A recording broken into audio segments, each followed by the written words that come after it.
اسرائیل نے ترکیہ کی سرحد کے قریب شام کے فضائی اڈے پر بمباری کر دی۔ ابو الظہر اس بیس پر اسٹوریج اور رن وے کو نشانہ بنایا گیا۔ شامی فورسز کے مطابق اسرائیلی حملے میں کوئی جانی نقصان نہیں ہوا۔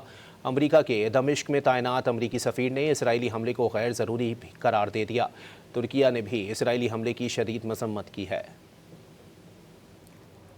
اسرائیل نے ترکیہ کی سرحد کے قریب شام کے فضائی اڈے پر بمباری کر دی۔ ابو الظہر اس بیس پر اسٹوریج اور رن وے کو نشانہ بنایا گیا۔ شامی فورسز کے مطابق اسرائیلی حملے میں کوئی جانی نقصان نہیں ہوا۔ امریکہ کے دمشق میں تعینات امریکی سفیر نے اسرائیلی حملے کو غیر ضروری قرار دے دیا۔ ترکیہ نے بھی اسرائیلی حملے کی شدید مذمت کی ہے۔ اسرائیل نے ترکیہ کی سرحد کے قریب شام کے فضائی اڈے پر بمباری کر دی۔ ابو الظہر اس بیس پر اسٹوریج اور رن وے کو نشانہ بنایا گیا۔ شامی فورسز کے مطابق اسرائیلی حملے میں کوئی جانی نقصان نہیں ہوا۔ امریکہ کے دمشق میں تعینات امریکی سفیر نے اسرائیلی حملے کو غیر ضروری قرار دے دیا۔ ترکیہ نے بھی اسرائیلی حملے کی شدید مذمت کی ہے۔